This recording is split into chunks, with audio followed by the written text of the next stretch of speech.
Nova viagem pelos 5 continentes, a geopolítica internacional e todos os seus protagonistas vão estar em destaque ao longo dos próximos minutos. Eu sou João Costa e Silva, contamos sempre com o historiador Bruno Cardoso Reis. Bruno, muito bem-vindo. Como é que estás? Obrigado, tudo bem. Pronto aqui para uma nova semana. Uma semana com muita coisa a acontecer e vamos ter aqui um programa recheado de muita coisa. Inclusive, na semana passada nós falámos muito sobre o plano de paz para Gaza. Ainda estávamos aqui, no fundo, no rescaldo daquela que foi a aceitação, no fundo, deste plano por parte dos dois lados. Tu referiste que os próximos passos vão ser decisivos e nós estamos cá para essa análise. Neste momento, numa semana em que Trump esteve até no Parlamento de Israel para discursar, esteve também na Cimeira de Paz no Egito. Como é que estão os obstáculos ao plano de Trump que foste identificando e que também já falámos sobre eles? Bem, estão mal ou estão bem? Enfim, No fundo, confirma-se que realmente alguns dos obstáculos que eu apontei parecem ser aqui questões decisivas. E mais uma vez sublinhar este ponto que já referimos a semana passada, que é nós o que tivemos não foi um acordo de paz. Nós tivemos um acordo de cessar-fogo apenas em relação aos 5 pontos iniciais. Todos os outros pontos, todos os outros 15, que são cada vez mais complexos e ambiciosos. À medida que avançamos, a complexidade aumenta. No fundo, isto não é um acordo muito diferente dos acordos que foram negociados por Biden e que levaram já à libertação, aliás, da maioria dos reféns. No fundo, há aqui uma grande questão, que é o Hamas nunca tinha aceitado libertar todos os reféns, sem haver realmente uma perspectiva do fim do conflito. Este plano oferece isso também. O Hamas também está muito mais enfraquecido, o Irão a mesma coisa, que era aqui a grande esperança sempre do Hamas, de que o Irão, o Hezbollah, etc., viessem apoiar. O enfraquecimento do Irão, do Hezbollah, da Síria, da Assad, tudo isso é muito importante como contexto, mas a verdade é que de facto não temos um acordo de paz, temos um cessar-fogo sempre precário por causa da enorme desconfiança entre as partes.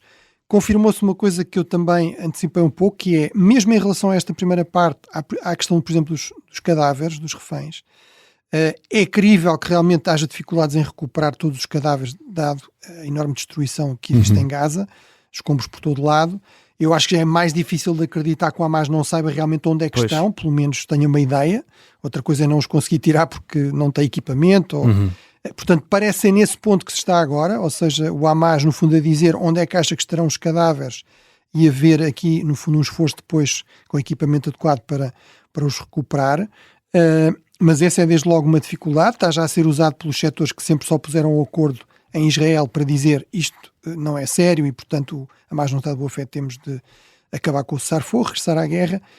E a questão do desarmamento, ou seja, essa é aquela talvez a questão mais em cima da mesa neste momento, ou seja, não só o Hamas não se desarmou, não se comprometeu, aliás, ainda a desarmar-se, não há lá nenhuma força, evidentemente, internacional para os obrigar ou para sequer fiscalizar o desarmamento. E o que vemos são homens armados do Hamas na rua e, inclusive, a fazer execuções sumárias de rivais do Hamas, de opositores. Eles dizem que o Hamas alega que são criminosos. Aqui muita gente também no Ocidente que acha que o Israel, e em alguns casos com razão, estará a cometer crimes de guerra ou está até a cometer genocídio, mas depois acham muito importante sublinhar que isto são gangues criminosos que roubam comida da ajuda, etc. Aparentemente, realmente havia alguns problemas com a distribuição da ajuda, como se o Hamas também não fizesse isso. Não me parece que estes homens do Hamas que aparecem estejam propriamente com um ar, digamos, de pessoas que tenham passado muita fome durante este período. Portanto, claramente o Hamas tinha reservas de alimentos, de armas, etc., nos famosos túneis. E a verdade é que está a aproveitar o cessar-fogo para mostrar que está viva, que continua a controlar, a ser a força dominante em Gaza. E, portanto, isso também eu desconfio que vai dificultar a tarefa de recrutar a tal força internacional, a tal força militar de países árabes, muçulmanos e outros, mas sobretudo árabes e muçulmanos.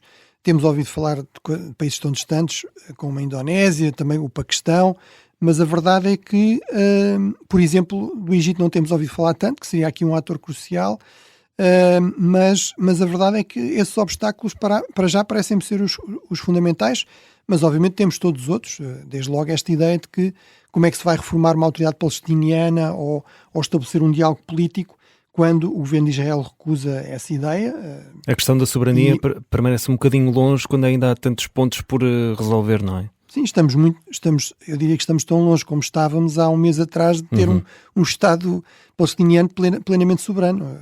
mesmo no acordo, isso aparece nos últimos pontos, sobretudo no último ponto, mas ainda como uma possibilidade bastante vaga, que dependerá de uma série de coisas que não se percebe muito bem como é que se vão concretizar, nem quem é que vai avaliar que isso possa acontecer. Isto para não falar, talvez há muita gente que diz que se calhar tem de se repensar aqui o modelo, ou seja, a ideia de dois Estados completamente soberanos, completamente separados, se calhar neste momento é cada vez menos realista, embora as alternativas também não sejam muito evidentes. Bruno, vamos também falar aqui da Cimeira de Paz que aconteceu no Egito. Trump foi deixando palavras e elogios aos ditadores e todos aqueles que se alinham mais ou menos com ele ao nível da ideologia. António Costa foi o representante da União Europeia nesta cerimónia. O que é que podemos retirar desta foto de família e também qual é o papel da Europa para se alcançar um acordo de paz minimamente estável? Bem, o que temos aqui, mais uma vez, é uma confirmação de algo que eu agora, de vez em quando, tenho aqui referido, que é esta ideia que Donald Trump realmente quer um trumpismo global. Quer criar uma espécie de internacional nacionalista, por paradoxal que isso possa parecer, e realmente, no fundo, isso está cada vez mais evidente, que ele tem realmente uma certa afinidade, uma certa simpatia natural, isso já era evidente até no primeiro mandato, com ditadores, com homens fortes, com líderes mais autoritários, mais iliberais. E, portanto, a primeira pessoa que ele refere, por exemplo, é o primeiro-ministro do Paquistão, o primeiro-ministro Sharif, que basicamente está no poder graças ao apoio dos militares. O líder mais votado, Imran Khan, está na cadeia. Portanto, há eleições no Paquistão, mas é, digamos, uma democracia bastante defeituosa. Cada vez mais temos estes regimes híbridos, também assim chamados, ou democracias iliberais. Outro líder que ele elogiou imenso mais uma vez, como já fez muitas vezes no passado, foi o presidente da Turquia, Erdogan, que é um outro exemplo desse tipo de processo. Obviamente, enormes elogios a todos os monarcas absolutos dos petroestados, das monarquias do petróleo, extremamente ricas do Golfo Pérsico. E depois, realmente, por comparação, quase não há realmente elogios aos líderes europeus que estavam presentes. A União Europeia merece uma referência como sendo um dos muitos países, que obviamente não é, mas Donald Trump não é muito rigoroso na sua linguagem diplomática. Donald Trump basicamente resume a coisa dizendo: estão aqui imensos países, não é? Não se percebe muito bem, enfim, parece satisfeito, porque no fundo é dar-lhe um protagonismo adicional, mas sem propriamente entrar em grande detalhe. Mas em termos dos líderes europeus, destacou sobretudo os elogios a Meloni, a Orban e umas referências claramente irónicas a Macron, no sentido de estou espantado que o meu amigo Macron esteja aqui tão calado, não esteja a ter grande protagonismo. No fundo, por um lado, a sublinhar aqui, no fundo, esta assimetria de poder e de palco, não é?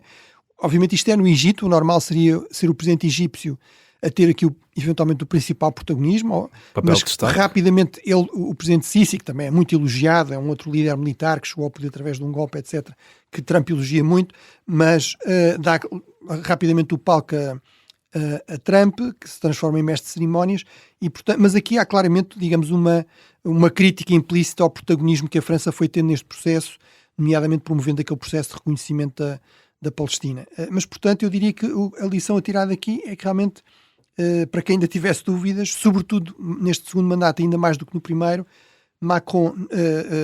Trump não esconde as suas afinidades, as suas preferências, e elas claramente não vão para os aliados tradicionais, para as democracias constitucionais pluralistas, vão sobretudo para homens fortes, líderes com poderes autoritários, absolutos ou cada vez maiores, e no caso dos países do Golfo, como eu também já referi várias vezes, no fundo é uma espécie da região ideal para Donald Trump, não é? Uma região onde há imenso dinheiro, milhares de milhões de dólares, inclusive prometidos, de investimento nos Estados Unidos, e onde basicamente tudo depende de uma pessoa só, não é? Do monarca absoluto controla, no caso da Arábia Saudita, por razões de saúde, é o príncipe herdeiro, que no fundo assumiu a prática a regência, mas basicamente o monarca absoluto nos Emirados, no Qatar, etc., controla todas as decisões, todo o dinheiro e faz os negócios que quer com quem quer, neste caso, nomeadamente com próximos de Donald Trump. Isso também significa, já agora, que a Europa tem aqui algum papel, não foi completamente marginalizada. Eu desconfio que o papel, mais uma vez, vai ser ajudar a pagar, apesar de estas monarquias do petróleo terem milhares de milhões de petrodólares disponíveis, se quisessem, para ajudar os seus irmãos palestinianos, de que eles tanto falam, mas desconfio que seja sobretudo isso. O protagonismo vai estar claramente nas mãos dos Estados Unidos, e eu diria que para o avanço do processo é fundamental esse envolvimento continuado dos Estados Unidos, seja por Donald Trump, seja por outros. Por Trump parece-me um pouco difícil, porque ele rapidamente se começa a concentrar noutras coisas e perde interesse, sobretudo quando as questões se complicam. Mas seria fundamental haver um envolvimento americano, e para isso será crucial a influência, o peso, a pressão que for feita pelos países do Golfo, pelos países árabes mais ricos, que têm realmente esta arma do dinheiro, dos milhares de milhões de dólares de investimentos prometidos na economia americana, de compras de armamento também, que podem usar para influenciar Donald Trump, que é muito sensível realmente a esse tipo de argumentos. E o certo é que Donald Trump adora elogios, e certamente também gostou muito de ter sido altamente elogiado quando esteve no Parlamento israelita, naquele discurso inaugural de Netanyahu, e depois ele discursou. Não sei se reparaste, Bruno, mas ele ia fazendo algumas caras. Eu não sei se ele estava a gostar muito do tempo que esteve ali à espera até discursar, porque ainda teve de aguardar um bom bocado até falar. Nós não ficámos com dúvidas, porque ele é muito claro, e há que lhe dar. Gosta sempre de ter aquele papel de destaque. Gosta e deixa isso muito claro. Portanto, ele disse ao seu amigo Netanyahu, foi um bom discurso, talvez um bocadinho longo demais. Exato. Eu estava aqui à espera, eu é que sou a estrela, devias ter sido breve. Exato. Bastava só anunciares que eu vinha e já estaria muito bem, provavelmente era o que eu estaria a pensar. Também é notar que houve protestos no Parlamento israelita, nomeadamente 2 deputados árabes. É importante para recordar que temos de continuar a olhar para os factos, por muito críticos que nós sejamos do atual governo israelita, eu sou, e até da forma como a campanha foi conduzida em Gaza, sobretudo no último ano, mas Israel é um Estado democrático, como todos têm os seus problemas, cada vez mais, aliás, mas ninguém sabe o que é que vai acontecer nas eleições do próximo ano. Até podem ser antecipadas, mas certamente no próximo ano haverá eleições, e Netanyahu pode perder, a confiar nas sondagens. Também, ele é o grande sobrevivente da política israelita. A taxa de rejeição é muito elevada, mas a taxa de rejeição é muito elevada, portanto, isso mostra que é uma democracia. É um dos critérios fundamentais. Quem está no poder, inclusive com armas na mão, pode mesmo perder o poder e cedê-lo. Há uma oposição muito vocal, e, ao contrário também do que se diz, não há apartheid em Israel. Há territórios ocupados por demasiado tempo, em que os direitos dos palestinianos são demasiadas vezes violados. Mas isso não é um regime de apartheid. Apartheid seria aquilo que existe na maior parte dos países árabes da região, que é palestinianos de segunda e terceira e quarta geração, que às vezes são famílias que vivem nesse país desde 1948 e não têm a cidadania e não têm acesso ao voto. Em Israel, os palestinianos árabes israelitas, ou seja, os que ficaram no território de Israel, têm cidadania israelita e votam, e foram deputados representantes desses árabes israelitas que protestaram, inclusive alegando essa questão do genocídio. Obviamente foram retirados do Parlamento, não é? E Trump pôde prosseguir. Mas sim, basicamente, e para terminar, esta viagem, como tu dizias, é uma viagem de recolher louros por um processo ainda completamente inacabado e que pode acabar muito mal. Pode acabar com uma escalada e um agravamento de uma situação que já é muito complicada.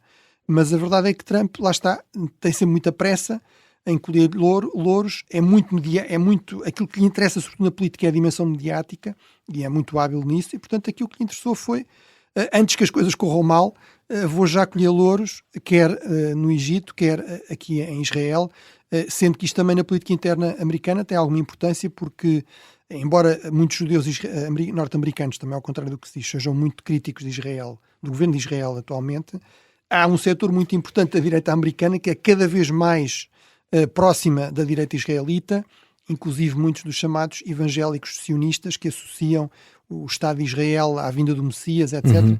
E, portanto, isso é um público alvo muito importante para Donald Trump. Nós agora vamos também olhar para o novo líder interino da Síria, que fez a primeira visita oficial a Moscovo depois da queda do regime de Bashar al-Assad. O objetivo aqui, Bruno, seria reatar as relações e fazer as pazes com Putin. Queria perceber, no fundo, qual é que é o significado disto tudo, até porque pode ser o início de uma nova etapa entre estes dois países. Sim, este é o mesmo senhor Ashara que combateu pela Al-Qaeda, chegou a estar em prisões americanas, depois na Guerra Civil Síria foi alvo de todos aqueles ataques verdadeiramente genocidas realmente do regime sírio com o apoio russo. Morreram mais de 500 mil sírios, milhões tiveram de fugir, e portanto tudo isso pelo regime de Assad com total apoio da Rússia, com meios aéreos e outros. E, portanto, mas temos este paradoxo realmente no Médio Oriente. De facto, os atores são extremamente pragmáticos, olham muito para as relações de poder, nomeadamente poder militar, e a Ashara claramente está aqui a procurar, no fundo, fazer as pazes com um parceiro que pode ser interessante, a par dos Estados Árabes moderados e do Ocidente para ajudar à reconstrução.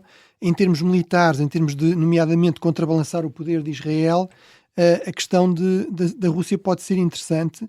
Ele também fez questão de pedir a repatriação, portanto, no fundo, a prisão e a repatriação do presidente Assad, do presidente Bashar al-Assad.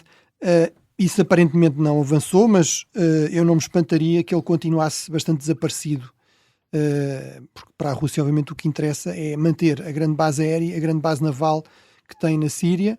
Sobretudo a base naval é um velho sonho até do Império Russo, antes da União Soviética, depois da União Soviética, agora no fundo da Rússia pós-Putin. A Rússia, como falámos aqui muitas vezes, tem uma geopolítica marítima muito complicada, tem uma costa enorme, mas toda voltada para o lado errado, toda voltada para o lado do Ártico. Os acessos aos chamados mares quentes, ou seja, aqueles que são de acesso fácil, seguro, desimpedido durante todo o ano, são em mares quase fechados, são o Mar Negro e o Mar Báltico. E, portanto, ter aqui um porto no Mediterrâneo é uma forma de, no fundo, escapar a esses pontos de estrangulamento. É também tornou-se um apoio importante, em parte substituído pela Líbia Oriental, onde a Rússia tem ajudado o Marshal Haftar, mas a Síria também se tornou muito importante como ponto de apoio para a projeção de poder em África, no Sahel, desde o Sudão até o Mali e o Níger. E, portanto, desse ponto de vista, há aqui um interesse convergente e, portanto, parece-me que sim, significará que depois daqui num período de alguma incerteza, provavelmente se manterá ali uma presença russa, que também é relevante para a Rússia manter alguma capacidade de influência no Médio Oriente. Nós vamos fazer aqui uma curta pausa, já voltamos para a segunda parte dos 5 continentes. Na segunda parte vamos falar sobre a guerra na Ucrânia, também a crise política em França e ainda também tempo para destacarmos um país em específico. Vamos falar da Venezuela, já a seguir na segunda parte.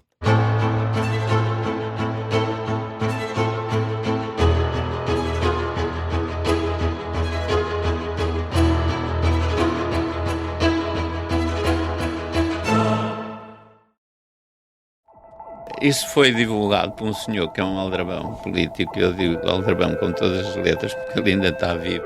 A eleição mais louca de sempre é uma série para ouvir em 6 episódios que faz parte dos Podcast Plus do Observador. É narrada por mim, Gonçalo Weddington, com banda sonora original de Samuel Luria. Em primeiro lugar, uma candidatura de visão da esquerda. Em segundo lugar, uma candidatura fratricida. Episódio 3. Ele não é meu irmão. Não é, nunca foi, nem nunca será.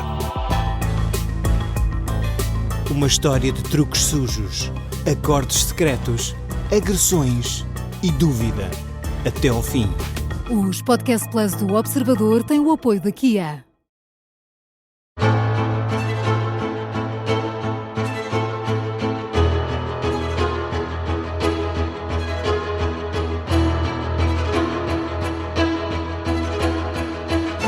Estamos de regresso para a segunda parte do 5 Continentes com o historiador Bruno Cardoso Reis. E Bruno, começamos esta segunda parte a virar atenções para a guerra na Ucrânia, que aos poucos se tem tornado numa ofensiva contra infraestruturas, com ataques cada vez mais destrutivos dos dois lados. E Bruno, aqui importa também destacar o telefonema entre Putin e Donald Trump e até de uma nova cimeira em Budapeste. Achas que isto teve a ver com a ida de Zelensky à Casa Branca nesta sexta-feira? E quanto a esta cimeira em Budapeste, ainda falamos aqui em algo, se calhar um pouco abstrato, ela pode realmente acontecer?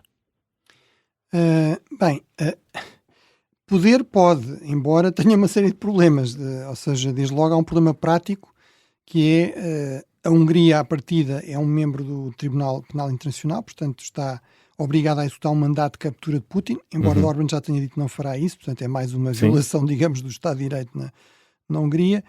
Sobretudo, é uma espécie de vingança de Orbán contra os seus aliados, é uma vitória diplomática à partida para Putin, aconteça o que acontecer, porque vai obrigar, das duas uma, ou não acontece, ou então, para acontecer, terá de obrigar alguns países membros da NATO e da União Europeia, que são membros também do Tribunal Penal Internacional, países como a Roménia ou a Bulgária, a permitirem o trânsito do avião de Putin, sem levantar problemas, coisa que até aqui não tem acontecido, inclusive com Lavrov, por exemplo. Portanto, provavelmente Trump não se apercebeu dessa questão, quero acreditar que sim. Se apercebeu, é pior, ou seja, significa que no fundo mais uma vez ele está a pôr acima da solidariedade entre aliados no seio da NATO estas guerras internas entre Orbán e outros países europeus, ou mesmo, e pior ainda, no fundo, a aproximação à Rússia. Portanto, vamos ver se concretiza, mas claramente o que é bastante evidente é que, como estava implícito na pergunta, é que realmente há aqui uma intenção de Putin de interferir nesta questão. Também parece confirmar que realmente Trump estava sobretudo a acenar com os Tomahawks como uma forma de, no fundo, trazer novamente Putin para a mesa da negociação, para o forçar a algum tipo de encontro. Se foi uma estratégia, foi mais ou menos bem sucedida, vamos ver. Sim, desse ponto de vista, sim, bem sucedida. Ou seja, obviamente, os Tomahawks, como falámos aqui na semana passada, são mísseis de cruzeiro que têm sido, no fundo, o grande cavalo de batalha dos Estados Unidos desde 1991, desde a Primeira Guerra do Golfo. São mísseis extremamente capazes, muito precisos, conseguem acertar com uma margem de 1 metro para um míssil que percorre 2.500 km, 2.400 km, é extraordinário, conseguem mudar múltiplas vezes de trajetória, têm vários sistemas de navegação, seriam ideais para esta guerra das infraestruturas que estamos a falar, sobretudo se fossem fornecidos rapidamente e em alguma quantidade. Mas realmente, no fundo, Trump veio dizer, bem, eu até perguntei a Putin, queres que eu dê, que não dê estes mísseis, e claro que ele disse que não. Portanto, parece ter sido realmente, sobretudo, aqui um instrumento, digamos, de pressão negocial. Agora, vamos ver o que é que sai daqui. Em todo caso, é um bom sinal que Trump tenha sinalizado que Rubio será aqui o negociador principal, vamos dizer assim, e não apenas, ou não principalmente, Steve Witkoff. Rubio é alguém muito mais experiente em diplomacia, Steve Witkoff é mais experiente no imobiliário, é muito próximo de Donald Trump, mas Rubio realmente tem uma experiência diplomática muito, muito superior e tradicionalmente uma linha mais dura, do meu ponto de vista mais realista, em relação à Rússia. Agora é um lealista também, tornou-se de facto um lealista de Trump e portanto vamos ver se isso fará assim tanta diferença. Mas realmente estamos aqui novamente num período de grande incerteza sobre para que lado é que Donald Trump vai pender. Isto também só mostra aos países europeus que realmente a ideia de que se podia comprar, digamos assim, uma garantia de segurança de Donald Trump com uma série de concessões, por exemplo, na questão comercial, não me parece muito avisada. Acho que todos os ganhos com Donald Trump são sempre de curto prazo, como eu sempre fui avisando, e, portanto, realmente a Europa não tem alternativas, portanto, é fazer o possível para tentar manter Trump minimamente, alinhado com os interesses, nomeadamente de segurança europeus, manter uma presença militar, ainda que reduzida, dos Estados Unidos na Europa, isso será muito importante, mas tem realmente, isto é mais uma razão, não apenas Putin, mas também Trump, para a Europa se rearmar, para reforçar a sua autonomia estratégica, porque claramente com Trump e eventualmente com outros trumpistas que se possam seguir, os Estados Unidos serão um aliado muito menos seguro do que foram durante muitas décadas. Nós vamos avançar, Bruno, e agora falar sobre outra guerra, a Guerra das Terras Raras, que é um tema que costumas trazer aqui aos 5 continentes, entre os Estados Unidos e a China. Mais uma vez colocamos aqui a Europa também neste problema. Que tipo de implicações é que este conflito pode ter para a Europa? Bem, só aqui para recordar alguns números, a China produz 68% das terras raras. Se compararmos isto com o petróleo, o maior produtor mundial, a China, de longe. O maior produtor, que são os Estados Unidos, produzem à volta de 20%. Os 5 maiores produtores de terras raras, que além da China e dos Estados Unidos incluem o Myanmar e também a Tailândia, produzem 98%. Os 5 maiores produtores de petróleo produzem à volta pouco mais de 50%. Portanto, isto é um nível de concentração em que as coisas estão e, claro, o pior ainda, como também já referimos aqui, é que a China controla 90%, às vezes mais, da refinação, do processamento destas matérias-primas que são essenciais para todo o tipo de tecnologias avançadas, como já referimos. Qual é o problema? A Europa produz basicamente 0%, tem zero produção de terras raras.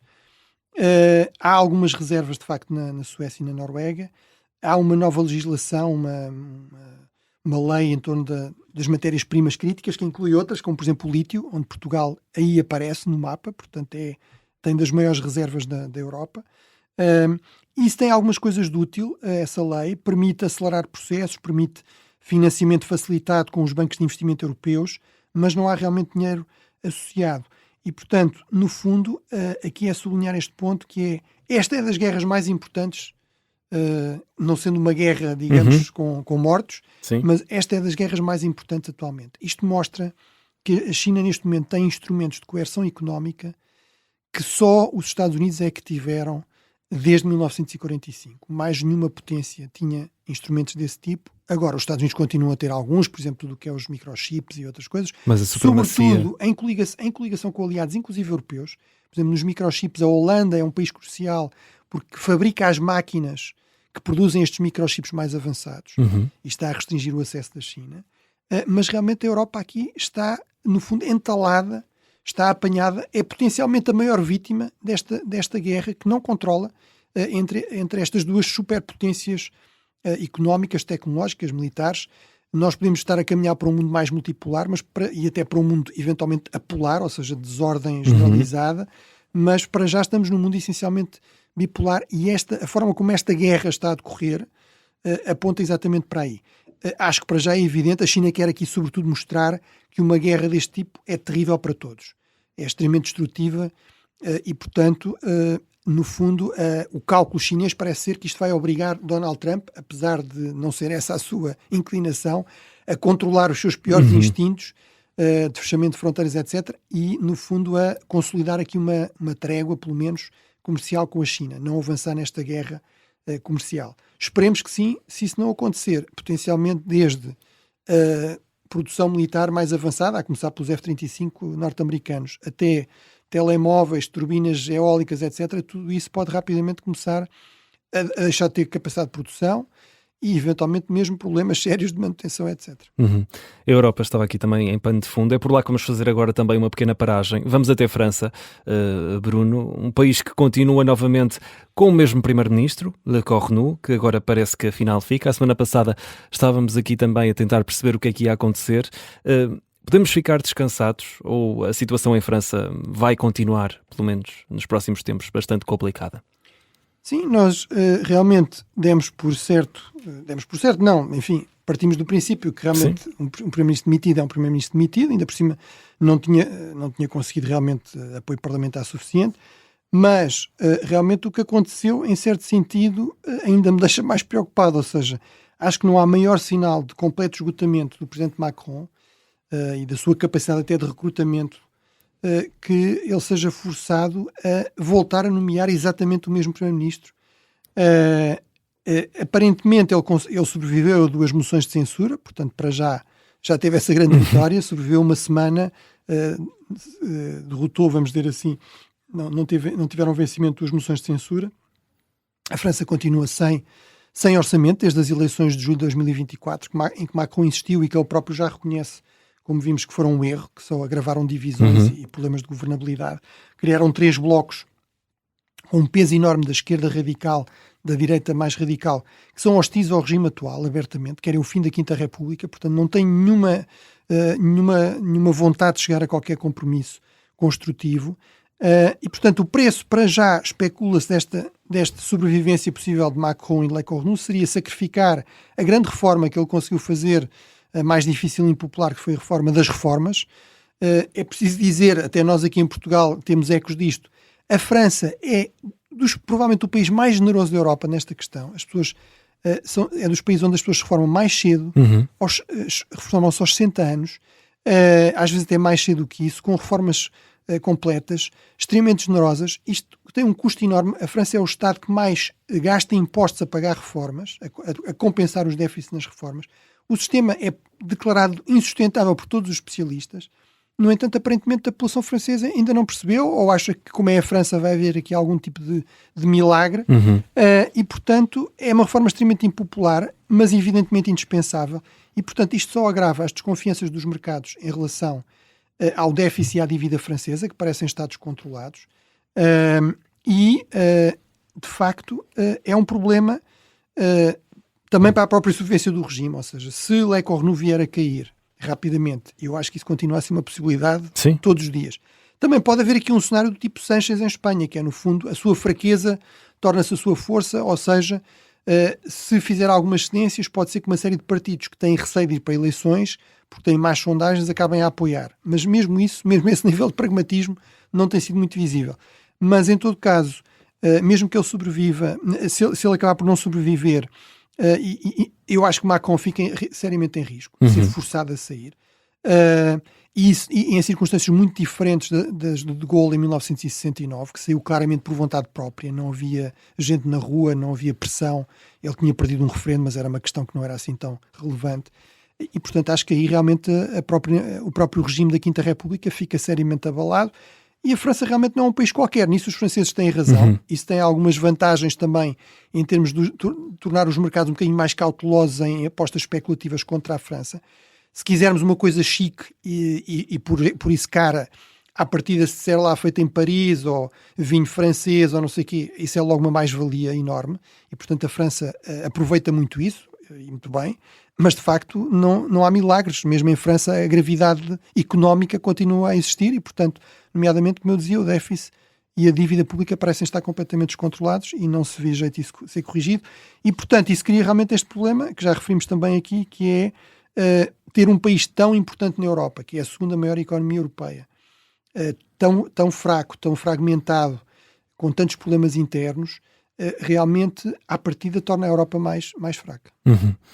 E a instabilidade parece continuar em França. Na América Latina há muito para falarmos, Bruno. A Venezuela, e como já disse aqui no final da nossa primeira parte, é o país em destaque esta semana nesta edição dos 5 continentes. Os Estados Unidos estarão a ameaçar com ataques em terra contra o regime de Nicolás Maduro na Venezuela. Tudo isto sentes que é um efeito do Nobel da Paz que foi concedido a Maria Corina Machado? Não, acho que isso é uma crítica que, pelo visto, tornou-se popular entre certos setores da esquerda, que me parece extremamente infeliz. Acho que nós não podemos ser só democratas a favor daqueles que partilham as nossas ideias. A definição da democracia pluralista é sermos, desde logo, tolerantes, mas defendermos, sobretudo, os direitos também de quem tem ideias bastante diferentes. A Maria Corina Machado é uma pessoa de direita, mas é consensualmente o líder da oposição na Venezuela. A oposição na Venezuela neste momento vai desde o Partido Comunista da Venezuela, que denunciou a roubalheira eleitoral escandalosa do ano passado, até, se quisermos, à extrema-direita ou à direita. Portanto, vai da extrema-esquerda à extrema-direita. Embora o regime chavista seja um governo com características marxistas, próximo de Cuba, etc. Até o Partido Comunista da Venezuela já está contra também. Os comunistas sérios, se quisermos dizer assim. E portanto, de facto, isto tem claramente a ver com a agenda de Donald Trump, com a agenda sobretudo interna do próprio Donald Trump. É verdade que a Maria Corina Machado dedicou o prémio, como referimos, ao povo da Venezuela e a Falámos Trump, disso. porque o apoio americano é muito importante. É verdade que ela acha que esta pressão militar americana pode ser útil, mas ela sempre deixou claro que não queria uma intervenção, uma invasão, que queria, de facto, intervenções de preferência dos países da região, dos outros países latino-americanos, que estranhamente ou não, em muitos casos parecem privilegiar mais uma vez a proximidade ideológica à solidariedade democrática com a Venezuela, e realmente tem apelado, se quisermos, a um golpe, ou seja, tem apelado a que os militares mudem de lado, por uma razão muito simples, que é, já se viu muitas vezes, não faltam milhões de venezuelanos que não queiram o regime, que até vão enfrentar, digamos, essas milícias, forças paramilitares, policiais, militares nas ruas, mas o regime tem as armas e dispara quando é preciso. Portanto, realmente, se as forças militares não mudarem, muito dificilmente vai haver uma democratização na Venezuela, tal como não houve em Portugal. Em Portugal também foi preciso um golpe de Estado. Acho que ninguém acha que no 25 de abril não devia ter acontecido. É muito diferente um golpe de Estado contra uma ditadura de apelar a um golpe de Estado contra uma ditadura, de apelar a um golpe de Estado contra uma democracia. Mas, sobretudo, as ações de Trump têm a ver com esta ideia de que ele é duro contra as drogas, que vai manter a segurança dos Estados Unidos a todo o preço. Na Venezuela tem aqui um alvo fácil, digamos, um regime populista desastroso que está um pouco a jeito, tem relações muito próximas com os cartéis, com a criminalidade organizada, e, portanto, isso realmente torna aqui um alvo apetecível para Donald Trump, para estes ataques navais, e eventualmente também soubemos esta semana para a ameaça de incursões em terra, de ataques em terra, mas aparentemente limitados, porque Donald Trump também sabe que é muito impopular esta ideia de pôr tropas americanas no terreno a combater novamente em guerras. Ele próprio assumiu que não faria isso, era um dos pontos, digamos, centrais da sua agenda eleitoral. E a Venezuela, Bruno, como já disse, é o país em destaque esta semana. Destaca-se em quê, aliás, propriamente? Quais são as datas e também os dados fundamentais que queres aqui destacar deste país? Bem, a Venezuela é uma colónia espanhola, não é? Colombo chega à costa da Venezuela em 1498. É também pioneira na luta pela independência. Logo em 1810 em 1811 há um levantamento independentista, em 1811 a Declaração da Independência, Obviamente Simão Bolívar é um nativo da Venezuela e é um dos grandes libertadores, um dos grandes promotores dessa luta pela independência, depois nas décadas seguintes, até 1824-25. Depois, a Venezuela, no final do século XIX e no século XX, sobretudo já no século XX, nos anos 10, 20, torna-se um grande produtor de petróleo. Tem um período de várias décadas de regimes autoritários no entanto, a partir de 1958, realmente transforma-se numa democracia que parecia exemplar no contexto latino-americano. Muito estável, também muito rica, muito estável, também muito graças à prosperidade trazida pelo petróleo. Mas a verdade é que isso permite, inclusive, coisas como eu já referi, mas acho que vale sempre a pena sublinhar isso. A Venezuela emprestou dinheiro a Portugal durante o período de transição para ajudar a democratização portuguesa. Isso começa a mudar com a baixa do preço do petróleo, desgoverno, corrupção, e o Chávez aproveita isso a partir de 1998, no fundo, assume o poder, primeiramente por via eleitoral, com um forte apoio popular, mas depois, à medida que as dificuldades começam, inclusive económicas e políticas também, começa a ter uma deriva cada vez mais autoritária, que depois, com a morte de Chávez em 2013, que ainda mantinha alguma popularidade, Maduro vai acelerar, o seu herdeiro político, digamos assim, vai acelerar muito mais. Temos vários casos de eleições comprovadamente, digamos, fraudulentas, inclusive as últimas de julho de 2024. Em relação a indicadores, o que é que isto se traduziu? A Venezuela é um país de quase 1 milhão de quilómetros quadrados, 900 mil quilómetros quadrados. Tinha à volta de 32 milhões de habitantes em 2013, que é quando Maduro assume. É hoje o campeão dos refugiados no mundo. Mais do que zonas em guerra. Tem talvez 6 milhões de refugiados. Portanto, perdeu população. Está com menos 28, 27, 26 milhões de habitantes.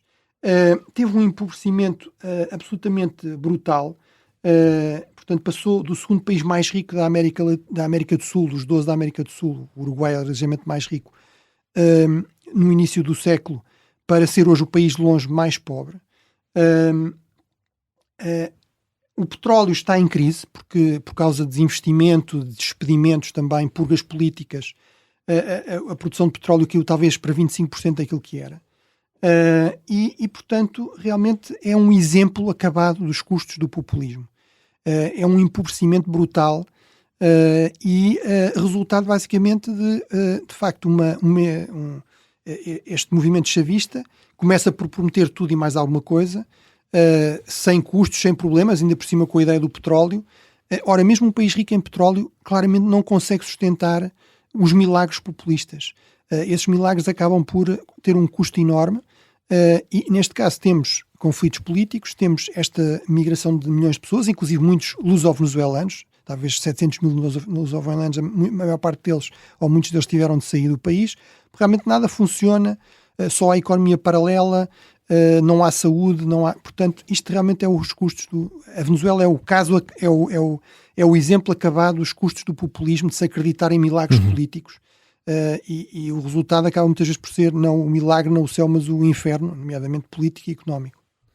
A fechar, Bruno, falamos mais uma vez de uma revolta da geração Z que derrubou o governo do Peru. A Presidente foi afastada e agora o Congresso tenta manter o controle. Pergunto-te se isto será possível numa altura em que em África, em Madagascar, eu creio que falámos disto na semana passada, caiu mesmo o Presidente, como antecipámos, que poderia acontecer, mas aí com militares a tomar o poder. Como estão, aliás, as coisas e também as implicações regionais que são sempre importantes percebermos neste contexto? Bem, acho que realmente se confirma esta ideia, que há aqui uma vaga que desta vez não é um contágio, que desta vez não é regional, mas é global, porque as redes sociais, o Discord, etc., são quase por natureza globais, muito ligada a estes movimentos de juventude, da chamada geração Z, que basicamente têm como alvo governos que são vistos como extremamente corruptos, em estados extremamente pobres, ou que passaram por processos também de empobrecimento significativo, que foi o caso do Peru. No caso do Peru também há uma crise de segurança que é generalizada na América Latina, já falámos muitas vezes. O Peru, nessa dimensão, é um bocadinho paradoxal, porque ainda é um país relativamente seguro, em termos de, se medirmos por taxas objetivas de homicídios por 100 mil, etc., é apenas o 5º país mais violento dos 12 da América Latina, mas a questão é que nos últimos anos, desde 2018, isso subiu 130% a criminalidade violenta, e houve um episódio muito público, digamos, de uma banda extremamente popular de cúmbia que foi atacada a tiro num concerto em plena capital. E, portanto, a percepção de insegurança também é muito grande, e a percepção de incompetência. Dina Boluarte conseguiu esta coisa extraordinária, que é num país extremamente polarizado e dividido politicamente, conseguiu a unanimidade no Congresso. O Parlamento afastou por unanimidade. Todos os congressistas votaram a favor. Porquê é que os protestos continuam e porquê é que a crise não está resolvida? Porque estes jovens da geração Z dizem que os congressistas são iguais ou piores do que ela. Há alegações de corrupção sobre todos os presidentes do Peru. Houve 7 presidentes, estamos com o 7º presidente em 9 anos, todos eles têm problemas na justiça, inclusive o atual, que era o antigo presidente do Congresso. Suspeitas de corrupção, no caso do novo presidente também de assédio sexual ou até de violação, e portanto, claramente esta geração quer mudar o sistema, portanto a pressão irá continuar, vamos ver.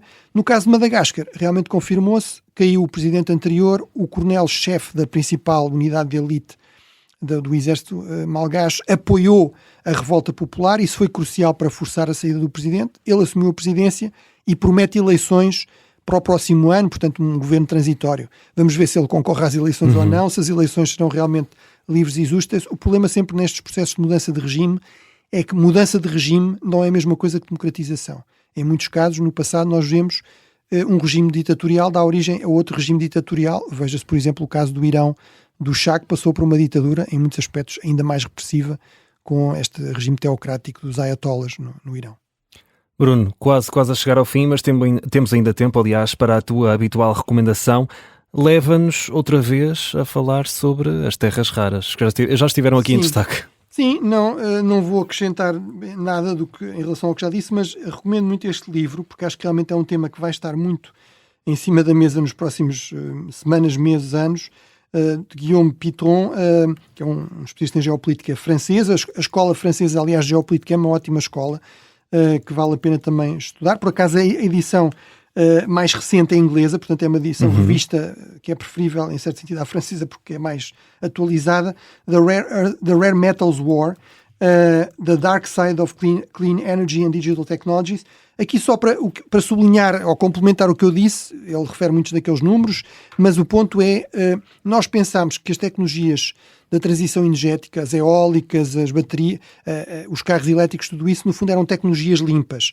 E o ponto aqui é, elas assentam em extração de minérios extremamente poluentes, extremamente sujo, extremamente custoso. Uma das razões porque é tão pouco popular isto na Europa é porque realmente é um processo à partida muito poluente. A solução, eu diria, seria tentar encontrar também soluções tecnológicas para tornar isso um bocado mais limpo e menos poluente, mas o que ele diz muito claramente é não pensem que isto só porque funciona com vento depois não tem um processo de produção, não tem aqui uma extração de recursos por trás.